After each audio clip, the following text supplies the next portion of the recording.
بسم اللہ الرحمن الرحیم۔ السلام علیکم، آپ دیکھ رہے ہیں براق ڈیجیٹل۔ براق ڈیجیٹل میں میں آپ کی میزبان مشال بلوچ۔ آج کے اس پوڈ کاسٹ میں ہم بات کریں گے پاکستان کی موجودہ صورتحال کے بارے میں، افغانستان میں جاری آپریشن اور سیکورٹی فورسز کی بروقت کارروائیاں، اور ساتھ میں بات کریں گے خطے میں بعض ممالک کے داخلت کے بارے میں بات کریں گے۔ اس معاملات پہ بات کرنے کے لیے ہمارے ساتھ موجود ہیں سلمیٰ خان، تو آئیے ان سے ان کی رائے لیتے ہیں۔ السلام علیکم سلمیٰ خان، کیسی ہیں آپ؟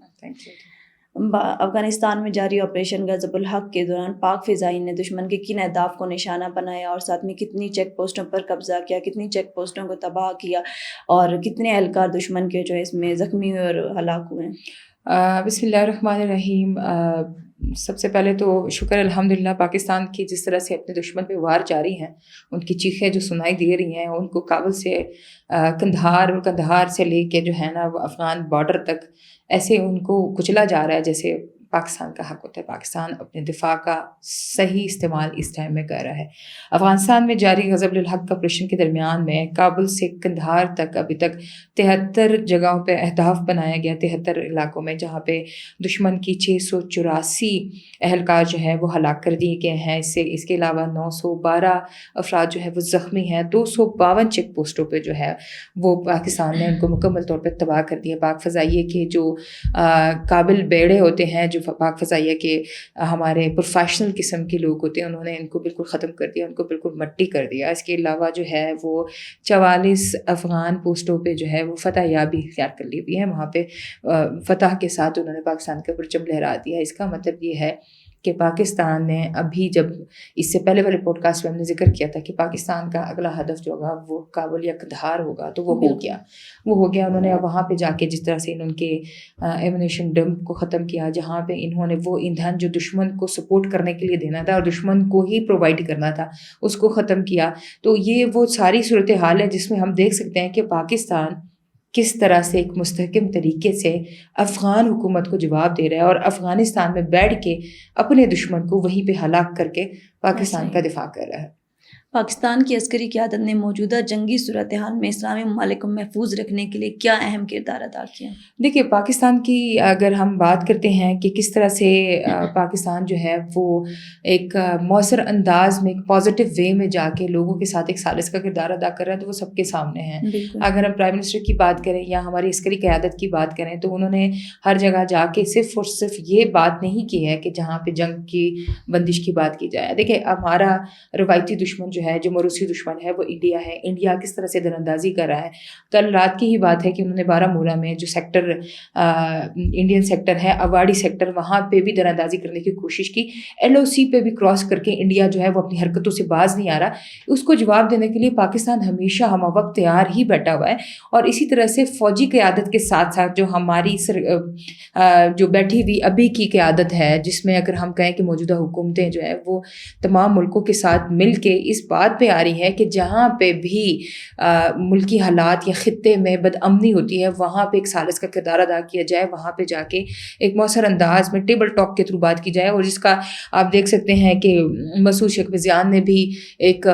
معافی کے طور پہ بات کر دی تھی کہ ایران جو ہے وہ غلط کر رہا ہے، یا پھر یہ ہے کہ ایرانی سرحد جو ہے وہ بلوچستان یا پاکستان میں بدامنی کرنے کے لیے کس طرح استعمال ہوتی ہے۔ خلیجی ممالک میں، وسطی ایشیا میں جو حالات خراب ہو رہے ہیں، اس پہ پاکستان ایک بہت اہم کردار ادا کر رہا ہے۔ ٹھیک ہے، قندھار میں پاک فضائیہ نے دشمن کے کون سے اہم ٹھکانوں کو نشانہ بنایا؟ قندھار میں پاک فضائیہ نے ایک بہت اچھا مؤثر انداز میں ایک آپریشن کیا، جس میں جو طالبان کے ٹیکنیکل سپورٹ انفراسٹرکچر جو ہیں، اس میں جو ہے سب سے پہلے ایکوپمنٹ، جہاں پہ ان کا اسلحہ وغیرہ، ایکوپمنٹس وغیرہ جو اسٹوریج کی ہوئی تھی، اس کو مکمل طور پہ ختم کر دیا، اور وہاں پہ ایک کمپاؤنڈ میں بالکل ایک باوثوق ذرائع کے مطابق یہ بات کی جا سکتی ہے کہ وہاں پہ القاعدہ اور TTP کے جو بڑے پیمانے پہ اہلکار موجود ہیں، ان کو ہلاک کر دیا گیا ہے۔ اور یہ اس بات کی نشاندہی کرتی ہے کہ قندھار میں پاک فضائیہ کا ایک سکسیزفل آپریشن کا آپریٹ ہونا اس بات کے لیے ہمیں خوش آئند قرار دے دینا چاہیے کہ ہماری فوج کس قدر جو ہے وہ اپنے ملک کے لیے، اپنے ملک کے استحکام کے لیے اور دوسروں کو دکھانے کے لیے کہ ہمارے پاس کون کون سے پروفیشنل قسم کے اور ٹیکنالوجی بیس جو میزائل اور ڈرونز ہیں ان کا ہم کہاں پہ اپنے اصل ہدف پہ استعمال کر کے ان کو ختم کر سکتے ہیں. جہاں تک بات سوشل میڈیا پہ گردش کرتی ہے وہ یہ ہوتی ہے کہ انہوں نے جو ہے وہ عام عوام کو اس کا نشانہ بنا دیا یا عام پبلک کے لوگ اس پہ نشانہ بن گئے. تو معذرت کے ساتھ انہوں نے جہاں جہاں پہ بھی کارروائی کی ہے وہاں پہ دشمن کو ہی اپنا ہدف بنایا ہے. افغان ہمارے بھائی ہیں، افغانوں کے بچے ہمارے بچے ہیں. ہم نے اگر ان کو 40-45 سال پاکستان میں پروٹیکشن دی، ان کو یہاں پہ پالا، تو اب ہم جا کے ان کے گھر میں ان کو جا کے نہیں مار سکتے. ہمارا اصل ہدف ہمارا دشمن ہے جس کو ہم جہاں پہ بھی ہوں گے ہم ماریں گے، ہم چھوڑیں گے نہیں ان کو. بالکل ایسا. یورپ سے سامنے آنے والی سی سی ٹی وی فوٹیج میں جو بھارتی انٹیلیجنس اجیت دوول ہے ان کی کس سے خفیہ ملاقات ظاہر ہوئی، اور یہ بھی بتائیں کہ بھارت کا جو مکروہ چہرہ ہے وہ سامنے آئے، بے نقاب ہوا، اس بارے میں آپ کیا کہیں گے؟ دیکھیے بہت بہترین سوال ہے کہ C C T V footage Europe کے ایک نجی ریسٹورنٹ سے جو لیک آؤٹ ہوئی ہے اس میں مہران مری اور برہمداغ بگٹی جو ہے وہ ان کے ایک نیشنل سیکیورٹی ایڈوائزر جو بھارت کا ہے ان کے ساتھ اجے دیول کے ساتھ بیٹھے ہوئے ہیں. اور اجے دیول کے ساتھ ان کی خفیہ ملاقات جو ہے وہ سامنے آنے کا مطلب یہ ہے کہ یہ ابھی بھی بلوچستان میں کشیدگی پھیلانے کے لیے کسی حد تک بھی جا سکتے ہیں. یہ دونوں وہ چہرے ہیں، ایک مہران مری اور ایک برہمداغ بگٹی، جو کہ بی ایل اے اور ٹی ٹی پی اور ٹی ٹی اے اور اس کے ساتھ جو براس اور بی آر جی وغیرہ یا بی ایل ایف کے وہ تمام بڑے بڑے جو تنظیمیں ہیں جو کہ دہشت گردی پھیلاتے ہیں ان کو ڈائریکٹلی سپورٹ کر رہے ہیں. اس ملاقات کے بعد ہم نے یہ دیکھا کہ بلوچستان کی مغربی سرحدی علاقے جتنے بھی ہیں وہاں پہ دہشت گردی کی ایک نئی لہر اٹھی ہے. وہاں پہ لوگوں کو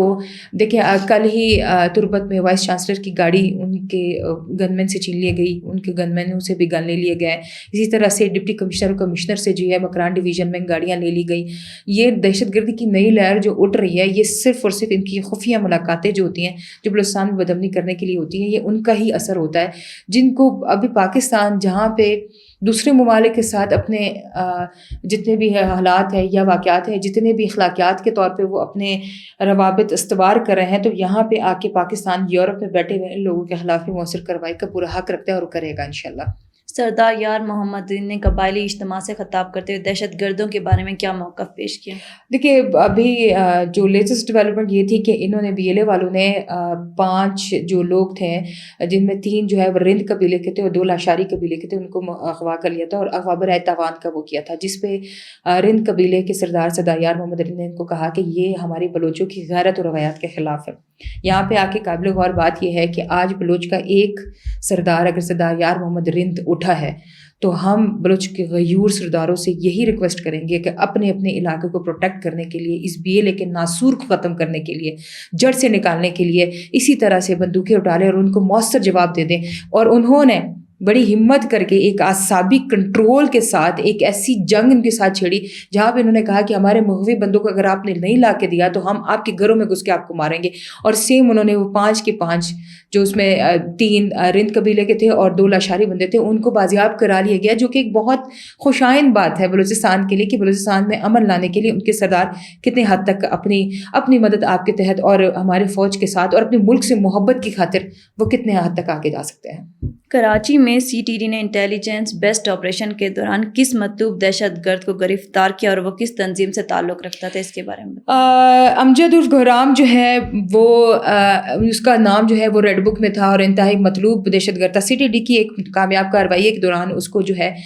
گرفتار کر لیا گیا. یہ جعفر ایکسپریس اور اس کے علاوہ بہت سارے دہشت گردی کے مختلف واقعات میں مطلوب تھا.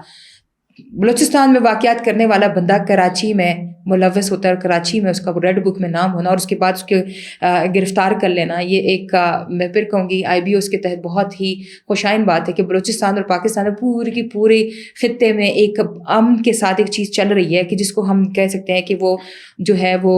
دہشت گردی کو کنٹرول کرنے کے لیے اور ان لوگوں کے مذموم عزائم کو خاک میں ملانے کے لیے بہت بڑی وہ بات ہے. اس کے علاوہ یہ دہشت گرد ظفر عرف ماما کا بھانجا بھی تھا. یہ وہ دہشت گرد ہے جو جعفر ایکسپریس میں ڈائریکٹلی واقعات میں انوالو تھا اور اس نے بلوچستان میں بہت زیادہ معصوم لوگوں کی جانیں لی ہیں. اب یہ محتسب ہو کے احتساب کے دائرے میں آئے گا اور اس کے بعد اس سے جتنی بھی مزید قسم کے نیٹ ورکس جو ہیں وہ نکلیں گے, جس سے پاکستان میں اور بلوچستان میں اور امن کی انشاءاللہ روشنی ہوگی. شکریہ سلمیٰ خان, آپ نے اپنی رائے ہمارے سے ظاہر کی. ملتے ہیں اپنے نئے پوڈ کاسٹ کے ساتھ. اللہ حافظ.